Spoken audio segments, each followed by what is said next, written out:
Hello, future engineers and future mathematicians. There is another video in hydraulics, particularly on the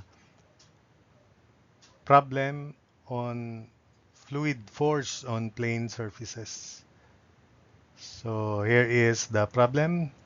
Locate a horizontal line below the top of a vertical rectangular gate of dimensions B by H such that the force above and below this line on the gate are equal. Also locate these forces from the top edge B of the gate. So the liquid surface is flush with the top edge, which is B of the gate as shown in this figure. So the dividing line is this, and the distance of that dividing line from the top of the gate is denoted by Z. Therefore, the height of the portion of the gate below this line is H minus Z. So we divide the area into two parts. These are the corresponding centroids, and the distance from the top edge to the centroid is HG1. Then we have EVP1, distance between the centroid of area 1 and the center of pressure where the force acts, and G2 to the top HG2, then the center of pressure where F2 acts is HCP2. Then we also have HCP1. Since the liquid surface is flush with the top, which is exposed to the atmosphere, supposedly for the entire gate, the pressure diagram is triangular. So therefore, for a single force, it acts somewhere here, and its distance from the center of pressure from the top is 2/3 of h. So we will use that for checking our answers for HP1 and HP2. So F1 equals F2 equals 1/2 of F, and F is the force when the single force acting on this rectangular gate with the liquid surface flush with the top edge. So F1 equals F2 equals 1/2 quantity gamma Hg area, where Hg is h over 2 and area is b times h. Therefore, F is gamma bh squared over 2. And F1 equals F2 equals 1/2 of that. So gamma BH squared over 4. Now, since F1 is gamma BH squared over 4, in terms of Z, it is equal to gamma, then Z over 2. The area is B times Z. So gamma F1 equals F2 equals gamma BH squared over 4. And it is equated to gamma times z over 2 times quantity bz. So we cancel gamma and b. So cross multiply, we have h squared over 2, 2h squared over 4. So h squared over 2 equals z squared. So from there, z is square root of h squared over 2, or that is h square root of 2 over 2. And that is approximately 0.7071 of h. Now, what is this distance? H minus z. That's also the height of the rectangle for the lower part.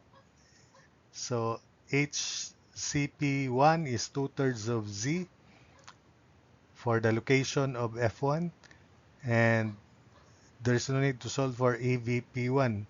Definitely this is equal to 1/6 of z. But based on experience, when the liquid surface is flush with the top edge, the pressure diagram is just triangular. So therefore, F1 acts at 2/3 of Z. So since we already found Z, HCP1 is 2/3 of h squared of 2 over 2. So HCP1 is h squared of 2 over 3. and that is approximately 0.4714 of H. Now for H sub CP2, we need to solve EVP2. So Hg from the figure is H minus half of H minus G. So EVP2 is HR2 square over 12 HG2, where HR2 is H minus Z, height of this rectangle. So that is, in decimal, 0.2929 of H. So Hg2 is quantity, Hg2 is H minus half of 0.2929 of H. So Hg2 is equal to 0.85355 of H. Having found Hg2, we substitute it here. Take note that HR2 is 0.2929. So EVP2 is 0.2929 H quantity square over 12 times 0.85355 of H. So in terms of H, E sub VP2 is 0.008376 of H. So we can now compute H, this HCP2 here. It is equal to HG2 plus E sub VP2. So H sub C2 is equal to 0.85355H plus 0.008376 of H.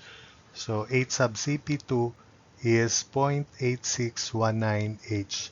So to make sure that these answers are correct, we have to check our work by Varignon's theorem.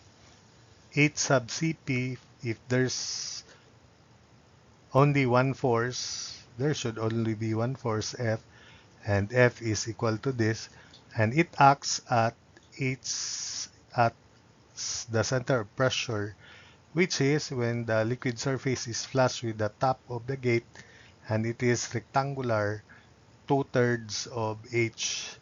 So H sub Cp should be 2/3 of H, or 0.6667 of H.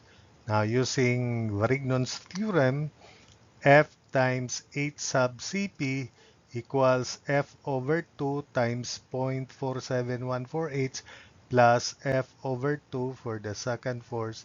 Moment arm is 0.8619 of H. So canceling out F, so that means that in general, H sub Cp is 1/2 of quantity 0.4714H plus 0.8619H. In other words, it is the average of these uh, center of pressure locations. So it is supposedly 1/2 of quantity 0.4714H and 0.8619 of H, or in that case 0.66665H. So that is almost the same as that. So that means these answers are definitely correct.